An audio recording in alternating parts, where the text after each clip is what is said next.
All right, Chelsea fans, welcome back to another episode. That's right, of the London is Blue podcast, hopefully your favorite Chelsea podcast out there, and a part of the Men in Blazers Media Network. Dan, one of your hosts here alongside Nick. This is our Bournemouth match review. If you missed it, you didn't miss much. Bournemouth 0, Chelsea 0.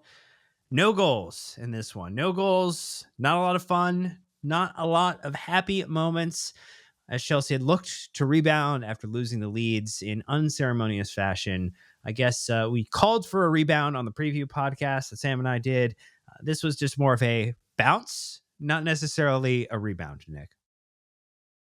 It was it was like the small bounce you get after hitting the ground, you know. You technically bounce a little bit, but it's not far enough to really make a difference, and it certainly wasn't a bounce back moment. It was another low energy December game for Chelsea. You think you can basically call this a trend after a few seasons, and I don't know what to do. We will get into what December has looked like for Chelsea over the past 10 seasons and why maybe the trend line is very much, in fact, exactly what you said. So we're going to talk about a couple of things in this one. We'll get a look at just, the lineups, the challenges that Enzo Maresca is finding himself in with new injury situations on the way. We'll take a look at just some of the challenges we've had in generating any type of attack and look at the head at the remainder of December. But before that, just a quick top at the beginning. If you're listening on YouTube or Spotify, message is not for you. But the message is for you if you typically listen on Apple Podcasts and you're having to listen to us on another platform at this point in time. We apologize. It's not necessarily an in our hands type of situation. Our provider has been doing some back-end work to switch over platforms, which has resulted in the podcast not getting published since the Arsenal review, which, might actually be a really good thing because you haven't had to hear us talk about Chelsea's poor performances. But on the flip side, we know that you're looking for that content there. We are working with our hosting partner to get that situated as quickly as possible. Obviously they don't do a lot on the weekends, so we're going to try again this week to get it situated. And we appreciate everybody's patience with that because that is a little out of our hands. But Nick, 3-word match reviews, it helps set the stage for how the listeners are feeling, how the results got on. What did the listeners give us from Discord as it relates to this match? If you're a fan of 90s music, specifically the Counting Crows, you'll know A Long December, Dan. It's not getting better than the last, and I think that is the tone of this one for me anyway. Is that for whatever reason when that clock hits the 12:01 on December 1st, we just can't play football anymore, and I don't know why that is, and I don't know how that happened, but it certainly has not been a fun start to the month. Yeah, and I think our listeners had a couple of good ones. We had Kyle with full December Chelsea. We had Doc Water with sour taste. You had Nicholas J. Gomez with the always playing down, and then in parentheses to competition. Very much agree with that one. Yep. Millhouse with the make December end. And then Derek KG OG with the sloppy South Side slump. Some alliteration there for you as well. Yeah, not fun. And I think everyone's kind of in the same spot. I do just want to give a quick shout out to my boy Barat, who was in Kansas City from Philly. He has been a host for us many a times over the last couple of summers, and it was good to see him. I wish it was under better circumstances for the club. Yeah, it's I just went through. It's time to reset. I mean, you have to figure out with plenty of matches left to play in December how you transition out of this match, out of a 2-run set of games, and actually out of a 3-run set of games where Chelsea's attack has struggled to put together a really comprehensive and dominant performance. And you have to do it while effectively building and flying the plane at the same time. So really, really tough challenge for Enzo Maresca and the players heading into it. We'll start with just the lineup. This was one where we saw Rob Sanchez between the sticks. Malo Gusto comes back into that right-handed right back role. You had Wes Fofana come back in. You had Trev Chalobah in. You had Marc Cucurella in. So no rest for the Spaniard. You had Reece James in midfield alongside Enzo Fernandez. Obviously, we're still dealing with the Moises Caicedo unavailability due to the red card situation. One more game he has to play and ban for the Premier League. Pedro Neto, Cole Palmer gets in as a start, plays almost 60 minutes. You had Garnacho come in, and then you had Liam Delap up top, but he only makes it 32 minutes before he gets replaced by Mark Guiu after a shoulder injury. A couple things I want to talk about, Nick. One, Tosin absence in the squad, in the entire squad, because he did not feature on the bench at all. Bench was Badia Shield, Josh, Hato, Santos, and then Gittins. So you had effectively a situation where after the performance he had in the midweek, didn't even make the match day squad, and it was confirmed as a selection decision. So I think people who are wondering or ask the question sometimes, like, is Enzo Maresca going to do anything after a performance like that? Clearly he can make that decision. And I think, rightfully so, made the decision to not include him over other players that we've been asking potentially to see, like Josh. Ben Shield obviously being healthy makes that decision easier for him. And, ultimately puts us in a position where, if I think for those who question, like, does Enzo Maresca have a spine? Does he have an ability to, like, show up and kind of like guide the team and kind of be able to make tough decisions? This isn't, I think, maybe an example that says, hey, he can actually assert himself over this squad. Yeah, I mean, I think we heard one of the first times in the midweek press conference between Leeds and Bournemouth, Enzo echo something that I know that we've said on the show, that Ollie Glanville said, and a lot of our cohorts have said, which is, I think Enzo gets the question a lot: is it just a lack of experience? It's a lack of experience, and he made the point that our most experienced player on the pitch against Leeds was our worst player. Some of our worst performances this season have come from players with 100 or more caps in senior football.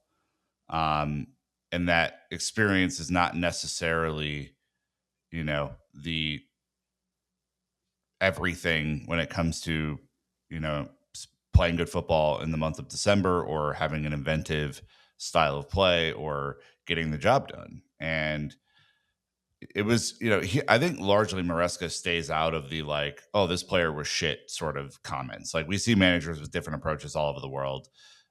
I don't think he exists in that. Like, I think he genuinely tries to shield his players. I think, sometimes, Nico Jackson stands out. There have been some terrible performances that have warranted Maresca going after a player specifically in the press, but it's not typically his style, is what I'll say. Yeah. Like, I think his style is more, what can I do? What can the team do? How do we need to adapt? How do we need to change?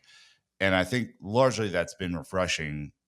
But I think after such a blatantly bad performance midweek, it's good to see Tosin drop. There has to be consequences for playing that terribly. Mm-hmm. There has to be consequences for Maresca to keep selecting players who have been subpar this season. And I also think it was telling, although we didn't see Josh again in this game, they said, I wish I would have played Josh. I wish I would have played Josh. Buddy, all you have to do is put him on the team sheet. That's it. And I think specifically in the midweek, it would have been the right time. Like, again, I don't think Josh should be expected to start over a healthy West Fofana or a healthy Trep Chalobah. But if you don't think that he's better than Tosin at this point, I don't know what you're watching. And certainly Badia Shield hasn't done enough yet coming back from injury to, cement his place as like the third center back. So I think it's a real fight for those, the third and fourth center back spot. And so I credit Maresca for getting most of it right. I think the next step is, do you have the courage to play Josh, to play Andre Santos, to start to trust some of these younger guys like Jarrell Hato, when, Marc Cucurella has to be feeling it. He's not playing his best since Mm-hmm. Barcelona. So, I'm intrigued by it, but I think it was like half a solution when you looked at how the team played against Bournemouth. So I guess there's a couple other things that maybe we can kind of talk about here. Is just that, Cole comes back, I think he also, we talked about, do we think he's going to come back and another cameo with, 10, 20, 30 minutes at the back end? No, Enzo Maresca drops him in to start, gets an opportunity to kind of, I think, try to work himself into fitness between now and the end of the month, as Chelsea have, I think, some pretty big fixtures coming up. I guess, every point in the Premier League is pretty massive at this point in time, but obviously a match against Atalanta in the midweek, you would imagine Cole is going to be picked and selected for that match. You know, he's coming off of time away, so I guess I'm not expecting a whole lot. I mean, you just want him to kind of get in, feel himself a little bit, find out if he can, play without getting injured. He only managed one shot on the entirety of the day, but was not a great day overall for shots in general.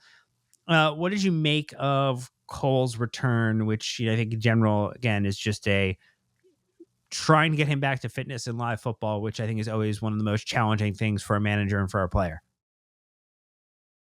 Yeah, I mean, I'm kind of in two places about this as well, Dan, because like we've been told for like the better part of 2 weeks now. Oh, Cole's ready. He's ready to start.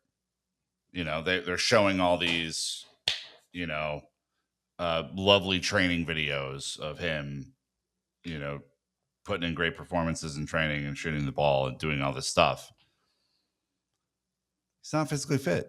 He can't. By the way, he couldn't be physically fit. There's no possible way that you return to training and you're just back at it, like the best version of Cole Palmer that we've seen.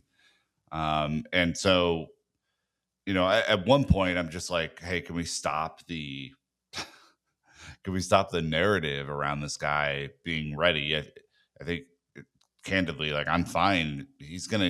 We have to have Cole Palmer back at some point. So the rust has to come off. And you're just going to have to be okay with other players picking him up in the meantime until he gets back to his best. But I hate the smoke screen.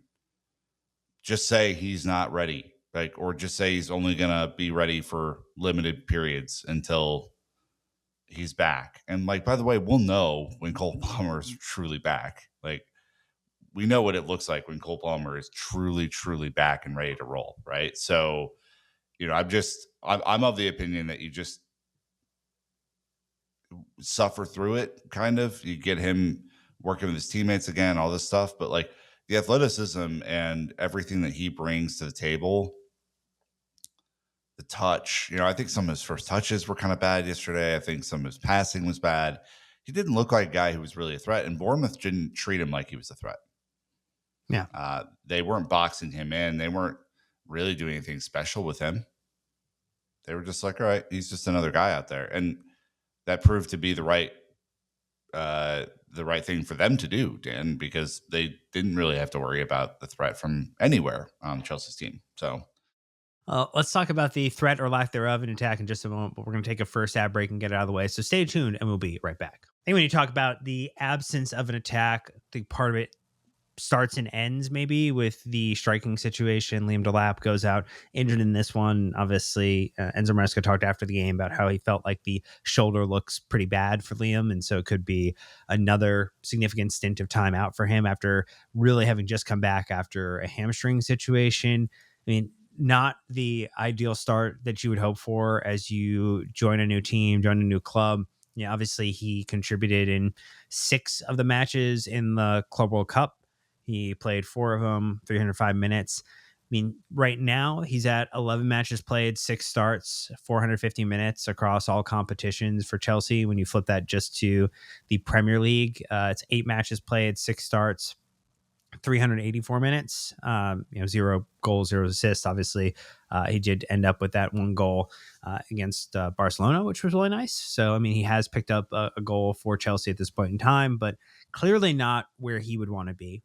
Clearly not where the club and the manager would want him to be, or nor his fellow players. I do feel as if there's a couple things that are now going to be true. And these are just true based upon looking at things literally, Nick, and looking at them with the lens of math. I mean, if he's out for another month or so, maybe more, who knows what the duration of time is here. I mean, that puts us in a situation where we're getting close to, almost 20 Premier League games played, which will leave, a total of 18 left. He doesn't start every game for Chelsea. So, I mean, that, puts him in a bit of a challenging situation here. Kind of unlikely at this point in time. It would be kind of hard for him to eclipse 2,000 minutes in the Premier League this season, which certainly. Yeah. Yeah, I think it's just like it's going to be mathematically, it is an extreme challenge unless he developed the Wolverine gene and he comes back fighting and fitting before the end of the month, which would be a great investment, Blueco. Just Yeah. putting it out there. Have we Our not team figured might need out it. adamantium skeletons yet? Like, no, it hasn't been outruled by the league, so just something to consider there. Which does mean that at least from his time at Hull City and Ipswich, that'll be the first time since that Stoke City season that he has played less than 2,000 minutes in a senior season. It also means he is potentially going to go into January, maybe late January, February, before he has a one league goal for Chelsea. And that, I think, is the optimistic view of he scores one almost immediately when he comes back, which has not necessarily been the case for him. I mean, he has a total of 12 shots in the Premier League so far this season, on 5 of them on target, which is a bit of a decrease from his last 2 seasons in terms of his shot on target percentage, puts it right at 41.7%. It's averaging a shot, so it's 1.29 shots per 90. Shots on target per 90. It's 3.10 shots per 90 in total. It's just not worked out well for Liam Delap. I mean, obviously, he's injured now. We hope he recovers quickly. We hope he kind of gets involved quickly.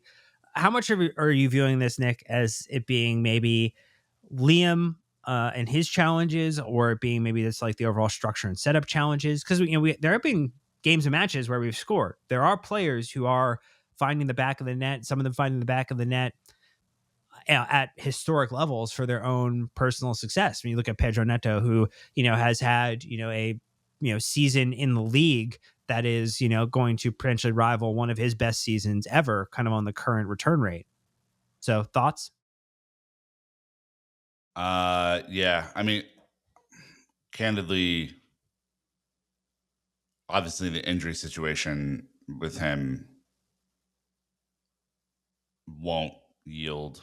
I think it's just like you said, math is math. Like if you don't play the minutes, you're probably not going to get the results. And so I think part of that is just what we know to be true, right? The other thing, though, I do, this was the area this summer where we questioned the strategy from the sporting directors. And I think it is the area where they are going to come under the most fire if Chelsea do not figure out a way to get Joao Pedro and Liam Delap going.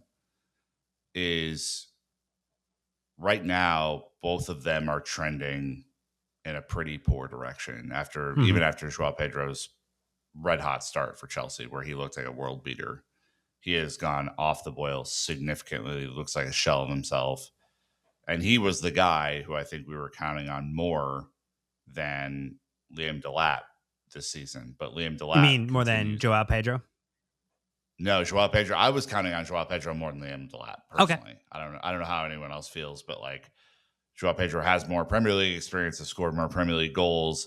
Maybe isn't the same exact profile as Liam Delap, but like Joao Pedro shouldn't expect to start at number 10 over Cole Palmer. And so I think when Cole Palmer is healthy, Joao Pedro has to figure out what his role in this team is. I also think like, I don't want to bang on about the Nico situation, but he has been a world beater at all this season. So don't take this as anything other than we had a Premier League striker who got us 15 goals a season in ugly and sometimes really annoying fashion. But we already had that. And right now we're trending with both of these guys to be under that. We're getting toward halfway through the season and the return has not been great. I also like question Delap's real tactical fit in this team. I think at times he's looked lost, and at times Joao Pedro's looked lost, and there was supposed to be excellent fits. All of this to say, I mean, the absence of Cole Palmer for almost 4 months couldn't have helped the situation much. But sure. I don't. I genuinely question the transfer strategy because you spent 90 million pounds on both these players and didn't get a bona fide goal scorer there. Instead, sent your, call Nico what he is. I thought he was a serviceable striker for us. It wasn't a world beater, but did okay, sent him on loan to another really good team, and didn't replace those goals. And so we'll see. Maybe I'll be proven wrong here, But I think just based on your math situation with Liam and his lack of impact, and Joao Pedro going completely off the boil and not even being a part of the preferred 11, like starting 11 anymore. Would you rather start Pedro Neto over both of them up top? I don't know. And is that an indictment on the transfer strategy? I don't know. Nico Jackson, just in case anybody hasn't keeping track, has played 391 league minutes in the Bundesliga this season. 3 goals on that return so far in 5 starts and 11 total appearances. So he has been more of a sub off the bench.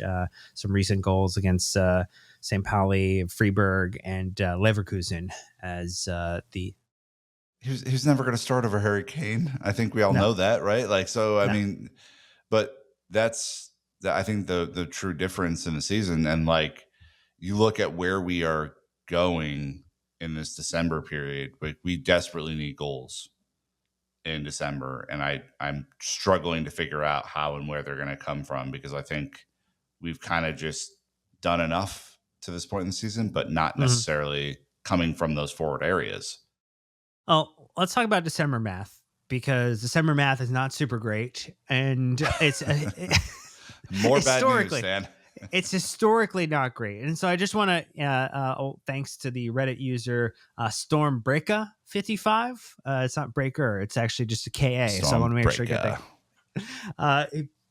They put out a post saying that historically December has been the month with the most games played across all competitions. In the last 15 years, we have 100% points record, taking maximum points across that period of time, and that was in the that was in 2016.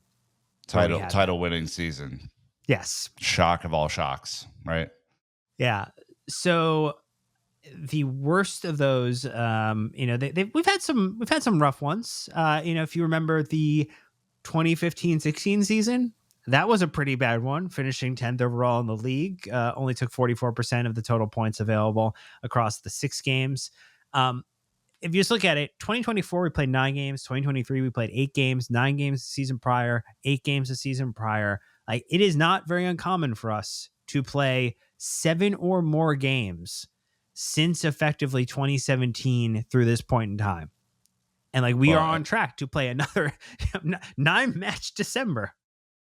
And as a note, it jumps from 2024, 2023, 2021 because of the World Cup in 2022. Obviously, we didn't play any December football because the stupid ass World Cup was in December that year. So, this is a horror show for us. And you think about not only the congestion, right, for teams that are playing in European competitions, even think about last year with the conference league matches. It was not an easy go for us. And obviously the competition in the conference league compared to the Champions League is a whole different level. It's been bad. I mean, surprisingly, we got 70% of our points last year, which it was a didn't better feel December, that.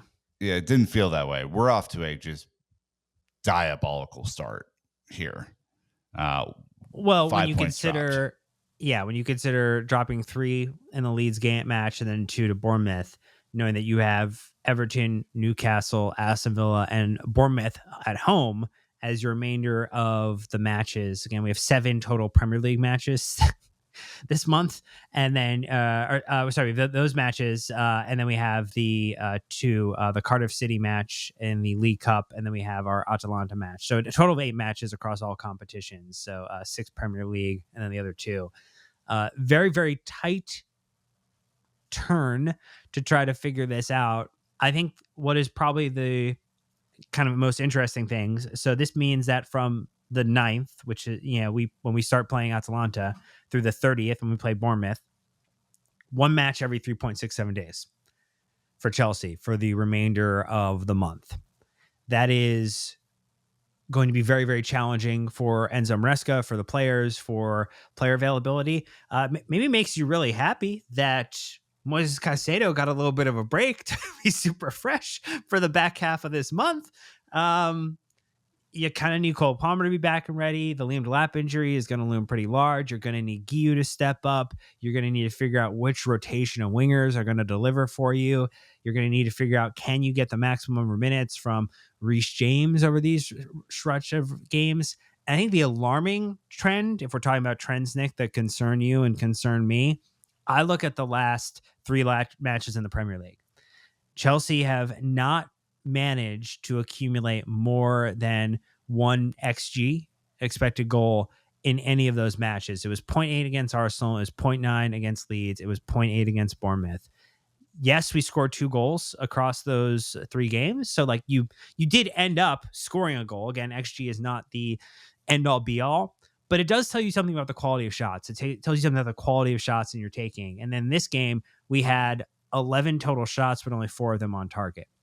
If you're not challenging the goalkeeper, if you're not getting into position, if you're not making them make a save or make a gamble, you're going to be in a very bad end of what this point or total turn is going to be at the end of the season, or in the end of the month rather. And I'm looking at, can Josh play a role with the amount of time that we have left here? Can Cole Palmer get ready is my question. Can Estevao get some additional opportunities? I think those are the 3 players that I'm kind of interested to see how they can really revitalize the team in the back half of the month here. Totally. And I mean, obviously, I think on the XG front, you can kind of forgive the Arsenal game, right? We're down to 10 for most of that one. So, like, I don't really take that much stock in that one. We were, as our friends across the pond say, absolute pants in these last 2 games. And it's hard to see where the threat's coming from, after some pretty stellar performances this season from an attacking standpoint. It's just, you looked at the way that Estevao got completely thrown off his game by a really shithouse Leeds side, right? As just one example. But there are plenty of other examples of, like, you're telling me that Garnacho couldn't beat Adam Smith yesterday? Like, really? Like, that's where we're at. I mean, he had a couple of decent moments, but it wasn't like a world beater performance after, against, a back that he should be beating. Like, I look across the board. I think it kind of portends to be a rough month, and it might have to be that, like, we suffer through another, really challenging game against an Everton team, by the way, that is clipping at our fucking heels in the league. And that Caicedo comes back and we're okay again. But I look at this as like a significant challenge for Maresca right now. And I think I get accused of being like a flamethrower at times. I'm not throwing flames here, but like, I think we've given plenty of statistical analysis that would show you that it's not good, Bob. The vibes that you're feeling are matching the actual data that is out there. And I'm struggling to come up with options unless players just start playing at the level that they need to be playing at. I mean, ultimately, a manager can't go kick a football, right? Which is why I for the most part, Maresca's been okay for me, even though I think this time last year I was pulling my hair out. I think he's 70% right on his selections, on his substitutions, on his setup. Not 100% right. I don't think he gets it right all the time, but I think he's more right than he is wrong. I think Leeds was a clear setup for wrong. I don't think the Bournemouth setup was bad. I just don't think we played very well. Yeah. And I think he has to figure out which complement of players can figure this out, because I think on the plus side, like Trev and Wes have looked good as a pairing. Yep. Right. A healthy Cucurella and a healthy Gusto or Reece James makes a really difficult backline. Bob is playing some really good goalkeeper right now. So if you just take that as like box standard, hey, we're probably not going to leak a whole lot. Unless it's how do Leeds. Yeah, unless it's the Leeds, obviously playing the, but that wasn't the back line, right? I think Well, I think it was the back line. One in well, particular. it wasn't the preferred backline, I should say. But Yeah. if you look at like how to make that happen in the rest of the like you got to find the right midfield calibration. You got to figure out the right complement of wingers, and you got to just you probably have to try some new shit in December. Yeah. Like I think the current setup without a real striker in there is not going to work. To figure out how to reconfigure this thing. I remember there was a time against Benfica in the Club World Cup where it was like Cole and Joao Pedro or Cole and Liam Delap were kind of two up front. Do you try and get Cole closer to goal and have him act as a second striker? I don't know. I don't know. I almost think I wonder if what will happen, and this again, we're trying to theory craft a little bit because that's how you build optimism around what otherwise is a bit of concerning kind of start or midway point for December. I wonder if we'll see the Pedro Neto central striker kind of situation with Cole on the right and then Joao Pedro behind them. And then Garnacho on the left, I think could be some type of like an interesting trial to try to Yeah. put players out there who have shown this season that they are capable of putting goals in. And then you could have Enzo and Caicedo behind them. And that could, I think, give you a little bit of an interesting take and option, particularly if you think that Guiu is not a 60, 70-minute solution in the And he's Premier League not. matches. Yeah. He's not. I think we saw that yesterday. Like my point about Guiu is like when you need legs at the later stages of the game, he's the perfect fucking guy to bring on. Right? He runs, he's quick, he presses, he does some of the dirty work. He'll get some fouls, whatever. But like when you need just a boost, that's him. He's not a 70-minute striker right now. I don't think anyone would argue that. But neither is Joao Pedro right now. Mhm. Neither is Liam Delap, obviously injury aside. Like this is not a good situation.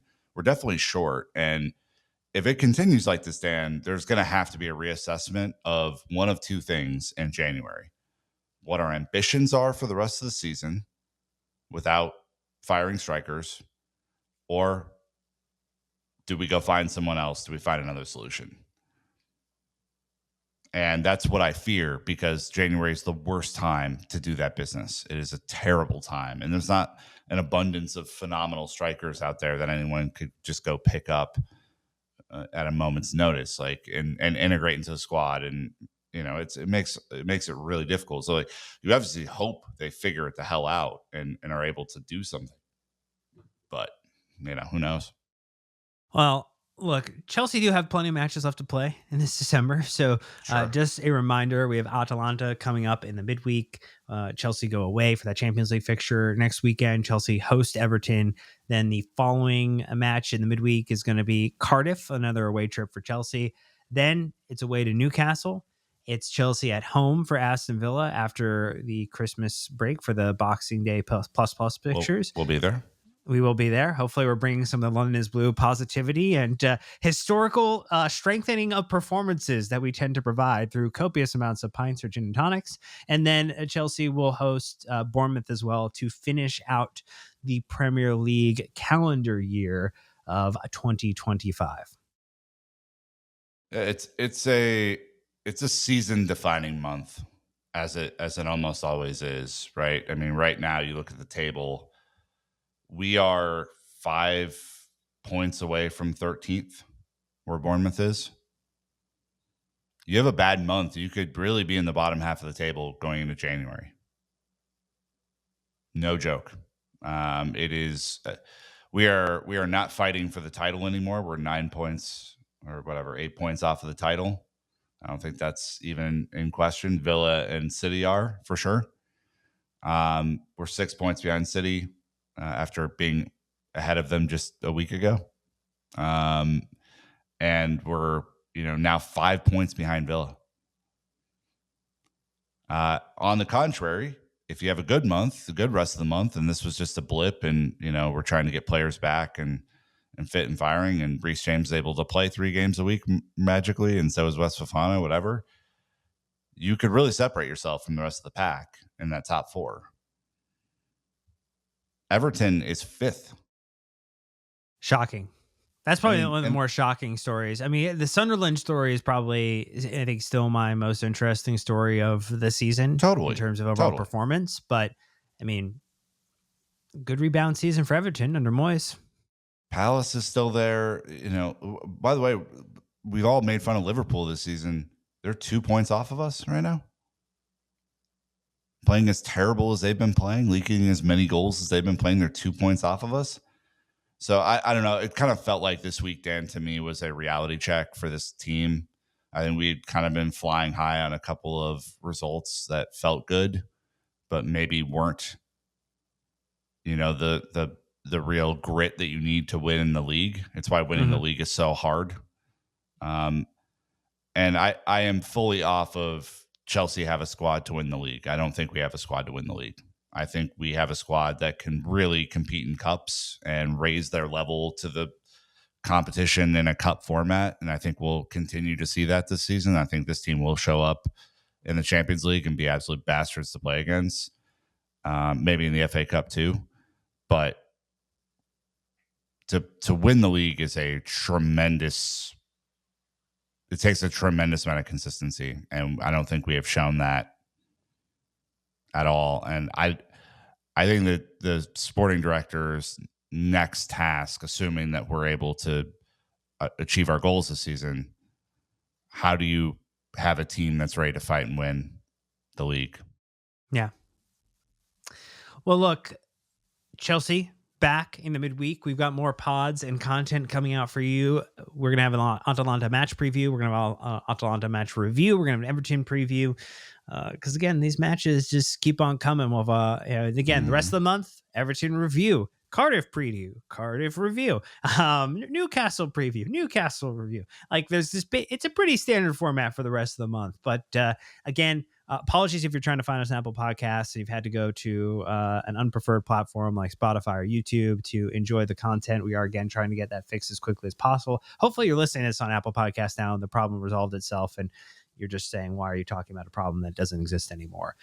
But if you are on Spotify and you're not there usually, leave a 5-star review. Helps people find the podcast. Always appreciate that. Or if you're back on Apple, good opportunity to leave a 5-star review on Apple Podcasts as well. Helps people find the show. We appreciate that. You can leave you can like and comment on the YouTube videos. You can hit the bell icon to get notified as well and subscribe to the channel. You can also sign up for our free weekly newsletter, The Loneswood Dispatch. Great way to support the podcast. And you get involved in our Discord community in a free or paid capacity. But that's going to do it for this one. So thank you so much for listening. Until next time, Chelsea fans, you know what to do. Keep blue flag flying high.